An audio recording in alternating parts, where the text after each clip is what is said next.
Hello everyone! So for today's video, ang trip natin ay pumunta sa frozen na dagat. Yes, dahil nga lately, sobrang lamig dito sa Helsinki at umaabot ng negative 20 degrees. Yung dagat, sobrang lamig niya na at sobrang nag-frozen na siya. So dahil doon, ang daming tao na pumupunta sa dagat at tayo ay ayaw magpakayo no, FOMO or fear of missing out. Tayo din ay pupunta sa dagat. So, let's go!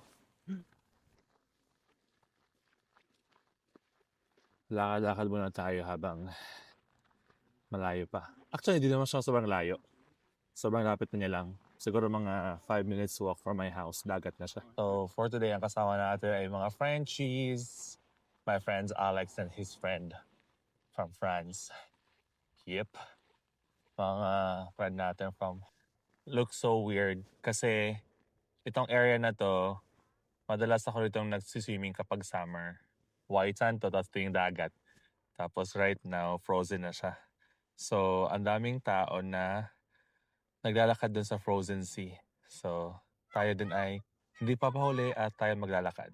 Okay, so ngayon nandito na tayo sa frozen na dagat. Kung makikita nyo, di ba? Sobrang amazing. Ito yung mga isa sa mga bagay na pwedeng gawin kapag ganitong winter dito sa Finland, especially sa Helsinki. Kasi, di ba, sobrang lamig nga niya. Sobrang amazing kasi ito madalas hindi mo nangyayari to sa buhay natin sa Pilipinas. Wala tayong snow, di ba? Kaya nagpaka na tayo, ignorante. Pero amazing kasi kahit nga ako, kung na-amaze ako, na-amaze din yung ibang tao. Akalain mo yung lugar, yung buong dagat ay patigas. Tapos ito yung, diyan ako nakatira. Sa area na yan, sa Era, Punaburi, tsaka sa Ulalina. 'Di ba? Amazing. Maging bata, isipin mo, hihilahin ka lang ng tatay mo sa snow. Tapos ayan na siya. Tignan niyo yung mga aso. For the enjoy lang sila, 'di ba? Lakad-lakad lang sila sa snow. Cutie. Okay, ngayon nandito tayo sa... Okay, hinihingal ako. Ngayon, nandito tayo sa isa sa mga island dito sa Helsinki. So, ayun yung dagat. Doon tayo galing kanina. And ngayon, pupunta naman tayo sa Suomenlinna. Doon. Yung nasa likod ko. So, normally, para makapunta sa Suomenlinna, kailangan mo mag-take ng boats. At ngayon, lalakarin lang natin siya. Hingal ako, apakalamig. Okay, let's go! Ako ka best kasi.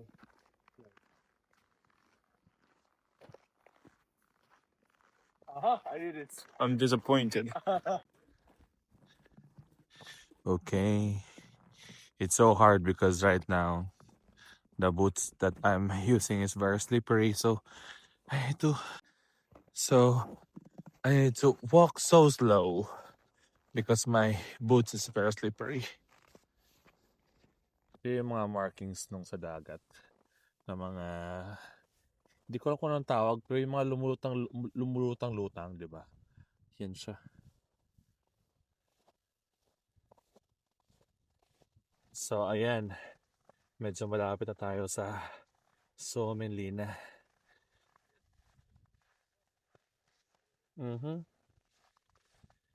Kunting lakad na lang. Ayun yung mga kasama ko. Nahirapan sila umakyat. Tingnan natin. Uy! Uy! Uy! Kalaban tayo, B. Uy. Laban. Parang medyo madalas. Ay, anong semento siya? Ay, bato, bato, bato. Uy, uy, uy, uy. Uy. Wait lang. Laban. Haha. Kinaya. Sabi.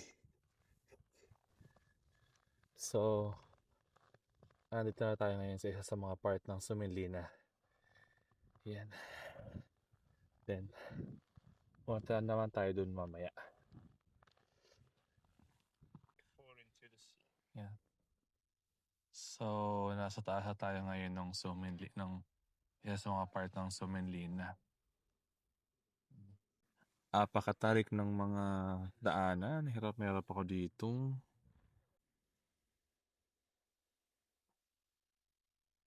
Ganda. Okay, so mission failed, di tayo makadaan masyado. Papunta dun sa Somenlina kasi yung snow kung saan tayo tatawid ay parang basa kasi may dumaang barko. So ito siya. Ayan, kung nakikita mo itong nasa likod ko. Itong nasa likod ko ngayon, yun yung Somenlina, yung pinaka-island niya na kung saan may mga tao nakatira at part pa siya ng Helsinki. Pero hindi tayo makapunta doon kasi yung dadaanan natin, tatawiran natin ay dinaanan ata ng icebreaker o yung nag-break ng ice. So, parang hindi ata siya safe. So, baka balik na tayo dun sa main island nung Helsinki. So, let's see. Pero actually, pwede ko may try. I-try ko kaya ang tumawid. I-try ko kaya. Or nakakatakot. Baka mamatay ako sa yellow. Parang iniisip kong tutatawid ba ako kasi may mga matigas eh. Kasi iniisip ko baka matay-tanic ako. Baka matay-tanic ako, bigla akong lumubog. 'Di ba? Parang sayang kasi ayun yung pinaka-area eh. Saan yung makasama ko? Parang hindi na ako ng mga kasama ko. Wait lang, hanapin ko muna yung kasama ko. Okay, so that's it for today's video. And thank you for watching and sa next ulit tayo na video. Bye-bye!